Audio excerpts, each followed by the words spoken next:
വിധി വന്നു കഴിഞ്ഞല്ലോ. ഒരു ഒരു ഒരു ഒരു കേസ് വന്നു. ആ കേസിന് കോടതി വിധിച്ചു. ആ വിധി നമ്മളെല്ലാം കണ്ടു. അതിൽ നേരിട്ട് കുറ്റക്കാരായവരെ മുഴുവൻ ശിക്ഷിച്ചു. അത് നമ്മളതിനെ ബഹുമാനിക്കുന്നു. ആ വിധിയെ നമ്മൾ കോടതി നമ്മൾ ബഹുമാനിക്കുന്നു. അതൊന്നും നമ്മുടെ വിഷയമല്ല. അല്ല, ഇലക്ഷൻ തെരഞ്ഞെടുപ്പ് എന്ന് പറഞ്ഞാൽ ഞാൻ ഒരിക്കലും അത് ഒഴിവാക്കാറില്ല. എവിടെയാണെങ്കിലും കാര്യം നമ്മുടെ അവകാശമാണല്ലോ. നമ്മൾ ആര് ഭരിക്കണമെന്ന് തീരുമാനിക്കേണ്ടത്. പ്രചരണങ്ങൾ പലതും ഉണ്ടാവാം. പക്ഷെ നമ്മുടെ മനസ്സിലൊരു രാഷ്ട്രീയമുണ്ട്, അല്ലെങ്കിൽ നമ്മുടെ മനസ്സിലൊരു തീരുമാനമുണ്ട്. ആരായിരിക്കണം നമ്മൾ തദ്ദേശ ഭരണത്തിൽ നമ്മൾ സഹായിക്കേണ്ടത്, നിയമസഭയിൽ ആരാണ്, ലോക്സഭയിൽ ആരാണെന്നൊക്കെ നമ്മൾ മനസ്സിലൊരു കണക്കുകൂട്ടലുണ്ടാവും.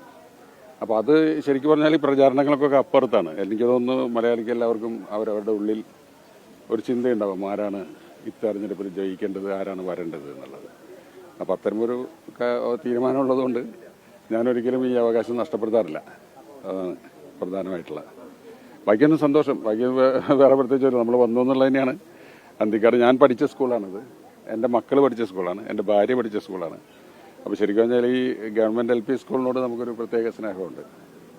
അപ്പോൾ അവിടെ തന്നെ ഇലക്ഷന് വരിക, വോട്ട് ചെയ്യാൻ വരിക എന്ന് പറയുന്നത് വലിയ സന്തോഷമുള്ള കാര്യമാണ്. കാരണം നമുക്ക് ഇപ്പോഴും ഈ കേരളത്തിൻ്റെ പുരോഗതി, കേരളത്തിന് മാത്രമല്ല ഏത് നാട്ടിൻ്റെയും പുരോഗതി നമ്മുടെ ഭരിക്കുന്ന ആളുകൾ അനുസരിച്ചിരിക്കും. അപ്പോൾ എല്ലാവർക്കും സുഗമമായൊരു ജീവിതം, നമ്മുടെ ജീവിതത്തിന് സുരക്ഷിതത്വം ഉണ്ടാവുക എന്നുള്ളതാണ് ലക്ഷ്യം. പിന്നെ പ്രത്യേകിച്ചും അന്തിക്കാട് എന്ന് പറയുന്നൊരു കാർഷിക ഗ്രാമമാണ്. നമുക്ക് ഈ പഞ്ചായത്ത് ഇലക്ഷൻ എന്നൊക്കെ പറഞ്ഞാൽ വളരെ പ്രധാനപ്പെട്ട സംഗതിയാണ്. ഞാൻ ഈ സിനിമ മാത്രമല്ല, ഇടയ്ക്ക് കുറച്ച് കൃഷിയൊക്കെ ഉള്ളതുകൊണ്ട് അന്തിക്കാട് കൂടുതൽ കാർഷിക വികസനത്തിനും പിന്നെ നമ്മുടെ റോഡുകളും ഒക്കെ വികസനത്തിനൊക്കെ മുന്നിൽ നിന്ന് പ്രവർത്തിക്കാൻ തയ്യാറുള്ള ആളുകളാണ് വരേണ്ടത്. അപ്പോൾ അതിന് കക്ഷി രാഷ്ട്രീയത്തിന് അതീതമായിട്ട് നമുക്ക് നല്ല വ്യക്തികളെ തിരഞ്ഞെടുക്കുക എന്നുള്ളതാണ് പ്രധാനം. ഓക്കെ, അതൊക്കെ വന്നു കഴിഞ്ഞല്ലേ എത്രയോ ആൾക്കാർ. ഞാനതിനൊന്നും അത്ര അങ്ങനെ ഇടപെടാറില്ലല്ലോ സാധാരണ. അല്ല, ആ വിധി വന്നു കഴിഞ്ഞല്ലോ. ഒരു ഒരു ഒരു ഒരു കേസ് വന്നു. ആ കേസിന് കോടതി വിധിച്ചു. ആ വിധി നമ്മളെല്ലാം കണ്ടു. അതിൽ നേരിട്ട് കുറ്റക്കാരായവരെ മുഴുവൻ ശിക്ഷിച്ചു.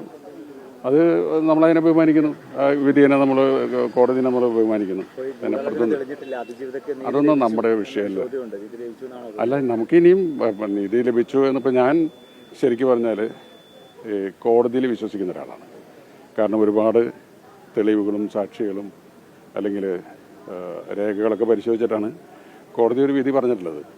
അത് തെറ്റാണെന്ന് പറയാനായിട്ട് നമ്മളല്ല. എനിക്ക് അറിയാവുന്നത് കോടതിക്ക് അപ്പുറത്ത് എനിക്കൊന്നും അറിയില്ല. അപ്പോൾ കോടതിയിൽ എനിക്ക് പൂർണ്ണ വിശ്വാസമുണ്ട്.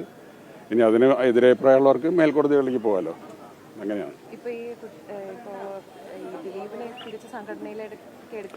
അതൊക്കെ വേറെ വിഷയങ്ങളല്ലേ. അതൊന്നും നമ്മളിപ്പോൾ പറയേണ്ട കാര്യങ്ങളല്ല. ഇപ്പോൾ ദിലീപ് തെറ്റുകാരനല്ല എന്ന് കോടതി പറഞ്ഞിട്ടുണ്ടെങ്കിൽ അത് കോടതിയുടെ ബോധ്യം, കോടതിയുടെ അറിവാണ്. അപ്പോൾ നമ്മുടെ നാട്ടിൽ ജീവിക്കുന്നൊരു പൗരൻ എന്നുള്ള നിലയിൽ എനിക്ക് കോടതിയിൽ വിശ്വാസമുണ്ട്, കോടതിയിൽ ബഹുമാനമുണ്ട്. അപ്പം ഇനി അതിന് മറിച്ച അഭിപ്രായമുള്ള ആൾക്കാർ മറ്റ് നിയമ നടപടികളിലേക്ക് പോട്ടെ എന്നുള്ളതാണ്. മറ്റത് സംഘടനാ പ്രവർത്തനങ്ങൾ, ഞാനിപ്പോൾ സിനിമയുടെ സംഘടനകളിൽ ഞാൻ അങ്ങനെ വളരെ സജീവമായിട്ട് നിൽക്കുന്ന ഒരാളല്ല. അതൊക്കെ ഇപ്പോൾ ഈ ഏറ്റവും കൂടുതൽ സംസാര വിഷയമായതുകൊണ്ട് വരുന്നതാണ്. അല്ലാതെ ഇപ്പോൾ ദിലീപ് ഫെഫ്കയിൽ തിരിച്ചു വരുന്നു അല്ലെങ്കിൽ അമ്മയിൽ തിരിച്ചു വരും എന്നുള്ളതൊന്നും ഇപ്പം പറയേണ്ട വിഷയമല്ല.